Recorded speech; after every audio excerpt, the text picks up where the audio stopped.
Hi, and welcome to the IDEMS podcast. I'm David Stern, a founding director of IDEMS, and it's my pleasure to be here again with Kate Fleming, another director. Kate, we've had this whole series now, which emerged from the meeting I went to in Zambia, Earthkeepers versus AI Empires, which got you stuck into the AI Empire book, and which we've then been in discussion on as to the AI empires and how this relates to our work in different ways, but particularly just how we're thinking about AI in relation to these ideas. And I feel we need to dig into a little bit more. I've been having a whole series with Lily on AI, but that hasn't been central to our discussions before this. This is something which was something we do, but it was on the periphery. Why is it that it's so relevant to what we're doing? This is what I'd like to come up. How does this really relate to the bigger picture of our work? It's always been there. It's always been something which I've been keeping a finger on the pulse of, but it's just now that we seem to be emerging into this space. The two of us discussing this more, this coming out. Why is that happening now? And I guess that's what I want us to discuss today. Of course, I have thoughts on this. Do you want to start? Why for you? When did AI start being important for you? How did you get onto this? Hi, David. This is what I've done to you on other episodes. I just introduce a lot and then I say, talk to me, David. It's funny because I don't think I would have thought of AI as being the focus because I understand, and we will get into this, I understand that there are all these foundational other problems that need to be solved first. But I've always been aware, well, if you can start to solve these mostly issues that are related to data, that are related to community ownership, how you create systems of trust that enable a system to access data, information, practices, all of those different things. So I was interested in that piece. And then you can imagine quite easily, well, when you start to have those systems, they're going to be very complex and unmanageable, really, by humans. And then you get into kind of the logic of a massive bureaucratic system with a very different logic, but the problems of it, where you just have so much information and it's so chaotic and it's so distributed, and your ability to make sense of that is nearly impossible, or to make sense of it in a way that really moves things forward and just doesn't feel like you've opened up a whole other set of problems, which was the conversation about big data for a long time. It was just like, we've got all this data, but what do we do with it? And so I think it is this progression where you can see, okay, if we start to solve these data problems, then we're going to have these other problems that are more easily solved by AI. And then one other piece that I will throw in, so I've done a bit what you did in your setup where I'm throwing a lot out there, but I can also see that what starts to happen is non-technologists can be the keepers of technology. Yes, things require maintenance. They require keeping by people who really understand how the systems work or can manage that, have the expertise to manage it. But mostly in the day-to-day, non-technologists can get about their business and do things. And so that's where I see AI has the potential to be something really interesting. But it's also where you see, okay, AI needs to look different from whatever this current, the Karen Howe empire of AI, this lane of AI, it needs to look like something quite different.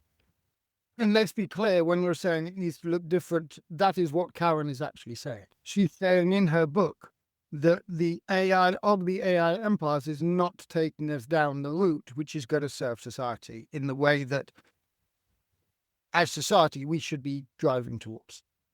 Correct. I will jump in and say, I don't think that anyone has a problem with a current direction of AI as one path. And that has come up again and again in our conversation. It is a totally valid direction of travel. It is just one of many potential pathways. And when you're looking, depending on the problem, you need very different AI solutions. So I think that was what we wanted to pull back into. Well, what are the problems we see that need to be solved and the way they need to be solved? And what does that mean for how we're conceiving AI? Yes, I think the point and the naming of this, the empires of AI, is that this being the empire we're aiming for is what we are pushing back against.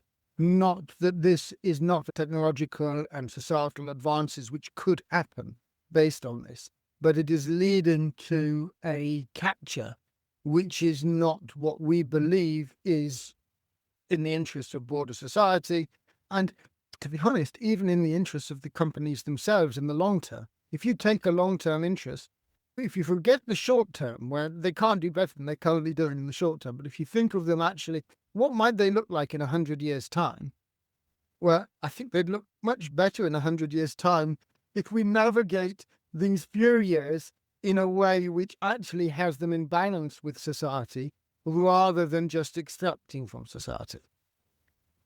Also, what I was thinking about as you were talking is there is a kind of innovation that is very centralized. I feel like there's this narrative right now. It's almost an authoritarian view of what technology should look like. Everything's going in the same direction. We can't compete with these places where it's just like there's one model and they're putting all their resources to it. But what makes our society interesting is pluralism, is the idea that you have all these different forces, and it's that complement of forces that actually drive real innovation over time. In the short term, that concerted, concentrated effort, yeah, you can see centralizing that, putting that towards something. But then you need to spread back out and let a lot of different things be happening to get to the next level and kind of have things be in competition and really good ideas incubate and bubble up. Yeah. Let's come back. So you're interested in this really from a human perspective. You see that the systems that you're wanting to work in are complex. They're deeply complex. And that complexity has in the past been held back by the bureaucracy that has to get created to manage it. And that in some sense, AI has the potential to maybe not the AI that we're seeing being pushed at the moment, but elements of the methods, the computation or the mathematics behind AI, these could actually build things which really enable that bureaucracy to be managed and allow non-experts to be able to interact with artifacts and actually take the important decisions on behalf of community, society.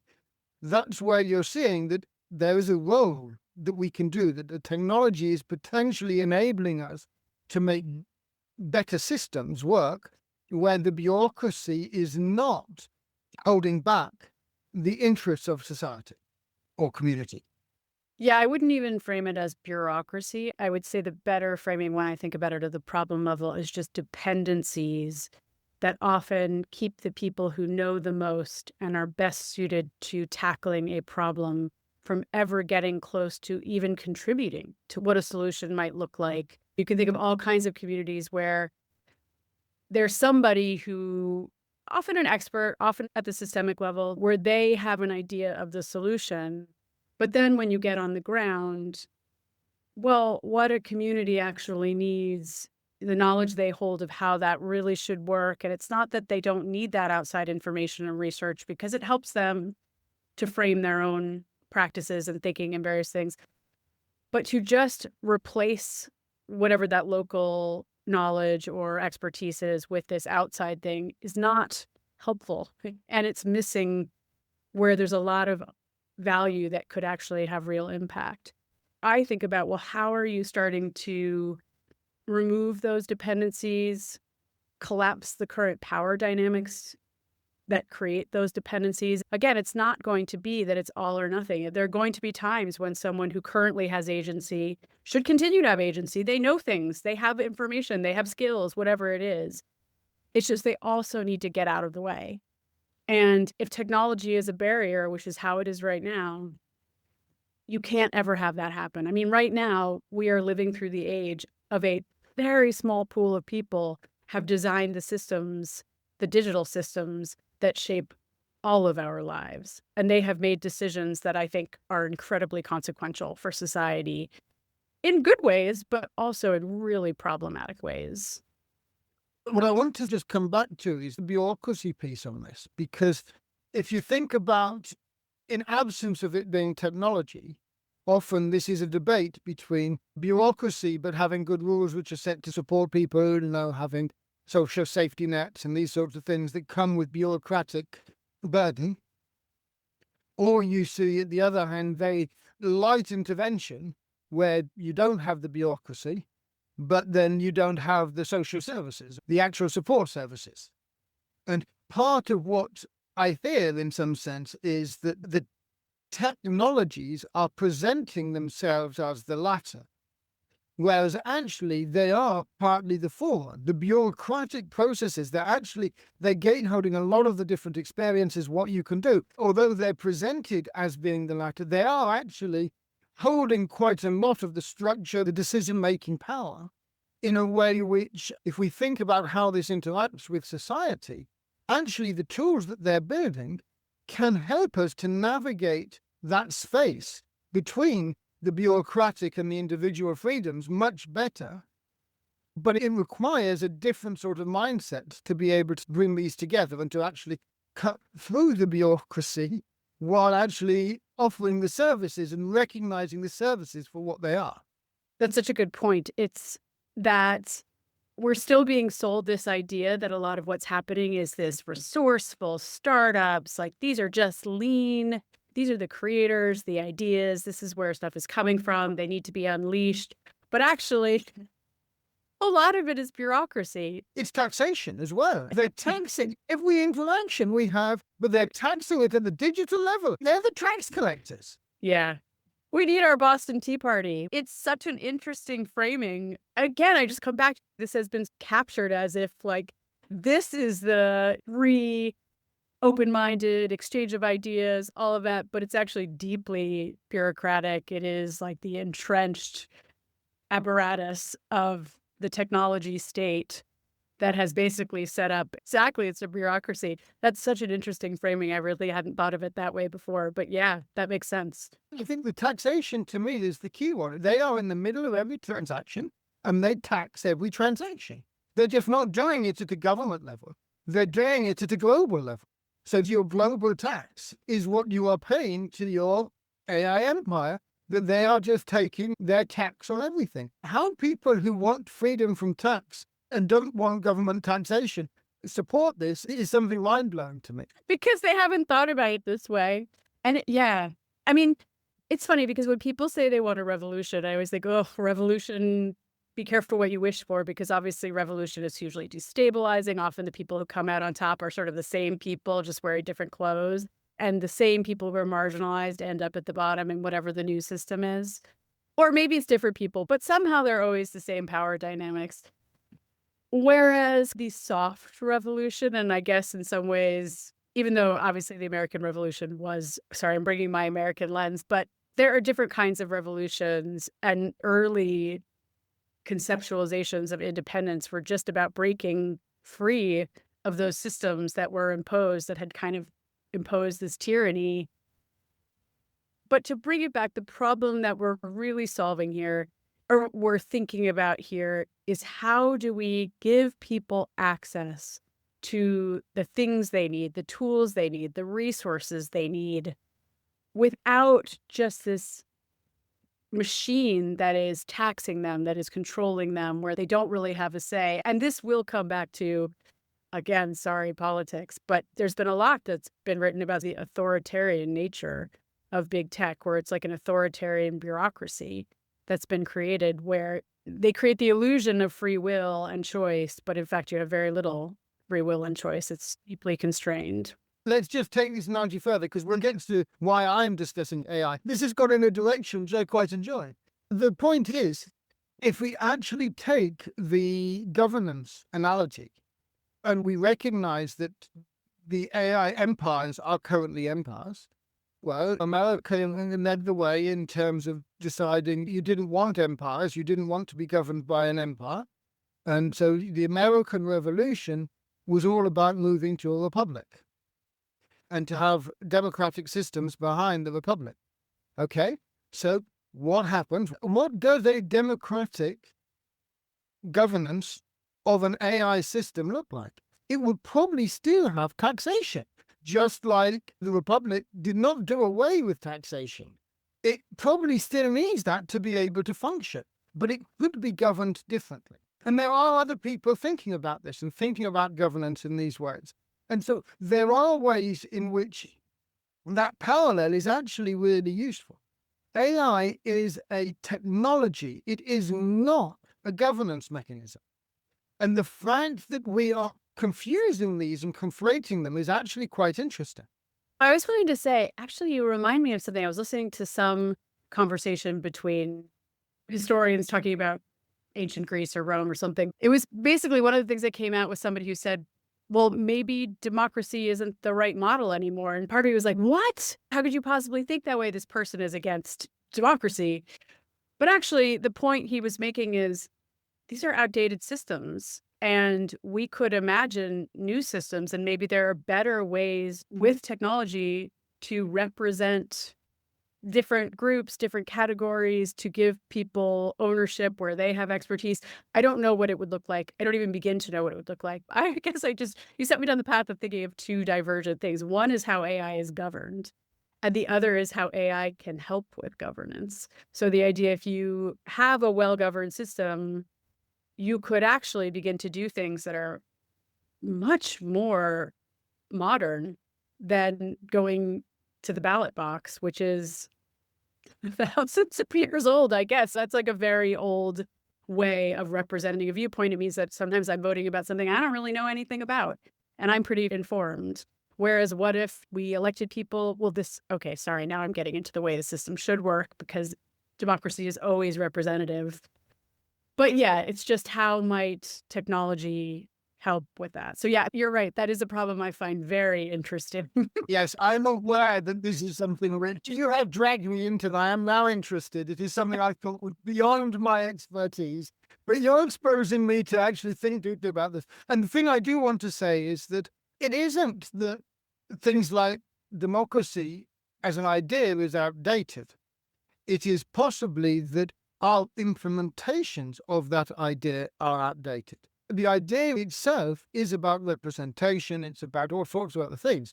And what we're saying is that the type of democracy could change. There is also another point, and it's a really critical point. Authoritarianism isn't always bad. It is really good at certain phases. It's very good in a young phase for very strategic, directed growth. That's what authoritarianism does really well. So we shouldn't be surprised that while AI was young, it is the authoritarians who actually developed it faster and better, because that's what authoritarianism as a governance mechanism does really well. The question is the technology now mature enough that it is going to evolve or shift towards what are sometimes more stable governance mechanisms? Now, the stability or not of democracy is something we could debate on another call. I don't want to dig into that, but I think there is that element of where are you in a growth cycle? And those are hard problems because obviously in politics and business, what happens is the bigger you get, the less you want to cede the control you have, and you want to keep out innovation. You want to acquire it and squash it. If you're a company, you might blend it in. But I think what we see so often in tech is, we have been living through the internet long enough. There are so many products that have been relegated to the dustbin of history that I think kind of nostalgically about. I'm like, that was a great product. What happened to it? Well, it got acquired. Usually it got acquired. Sometimes somebody took it and did something with it, but often it just got folded in. They couldn't quite do anything with it and then just got shut down. I can give you a really concrete example of that, because, of course, it's a domain which I know in well, but which is not of interest to many people: statistics education or data education. The best tool, bar none, on this, a statistics software, was one which has inspired me since, that it had a group of developers. It's called Tinkerplots. And it was a fantastic tool, beautifully conceived, really at the forefront and really innovative. It then got acquired, but it didn't actually get acquired. It was part of a company which had multiple tools, and what got acquired was the interest in the other tool. The people who acquired it didn't understand that to the community, to the statistics or data education community, Tinkerplots was gold. and it just got relegated to the sideline. The developer team got totally disbanded and went off in different directions. And so all the knowledge of how to develop it was lost. Now the technologies are out of date. It was never opened up. And there's still, a decade later, nothing which is even close. Now, this is exactly the phenomenon you're describing for a very specific use case.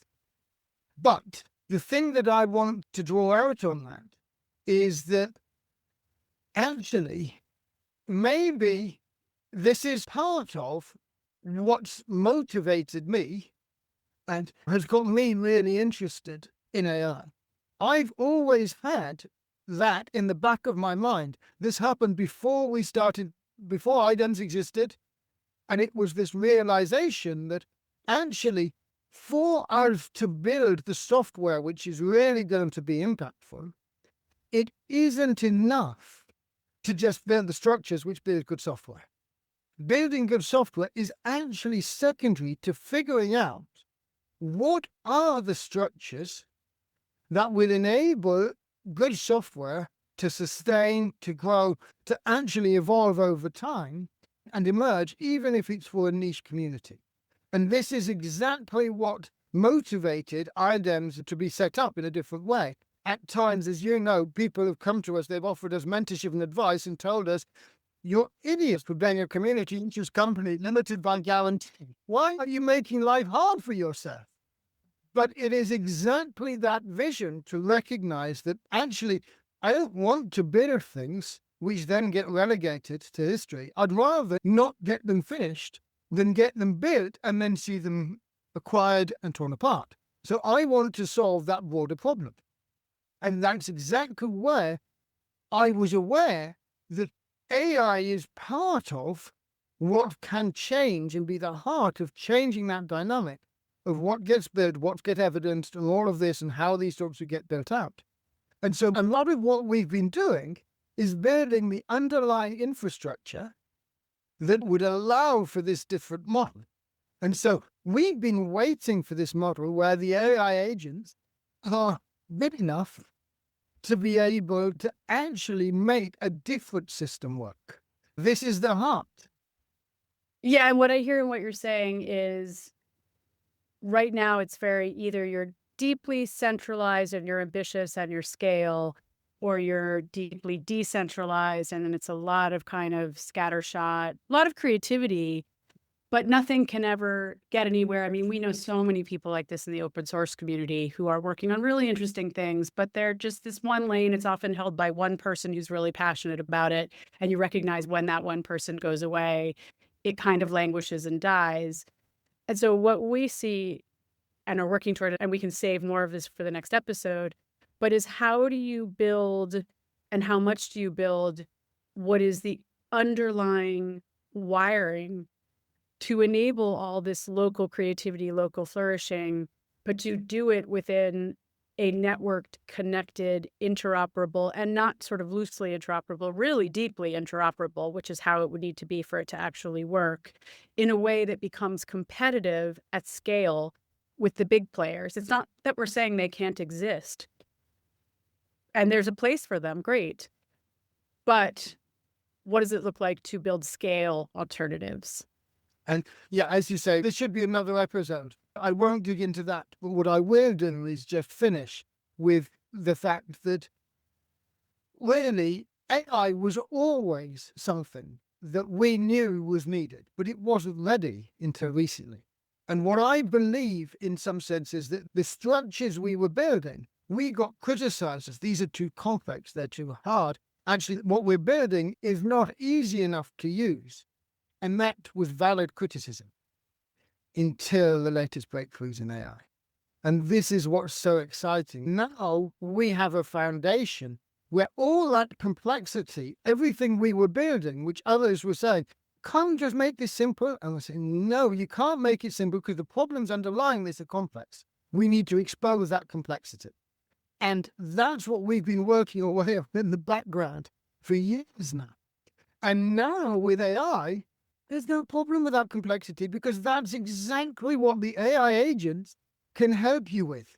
As long as you have those underlying structures right, We always knew the technology would catch up to enable us to then action that. And this is why it feels like it's the right moment to try and really move on this, because once you have that underlying structure, you don't need the big models. You can do the same things the big models can do with smaller models.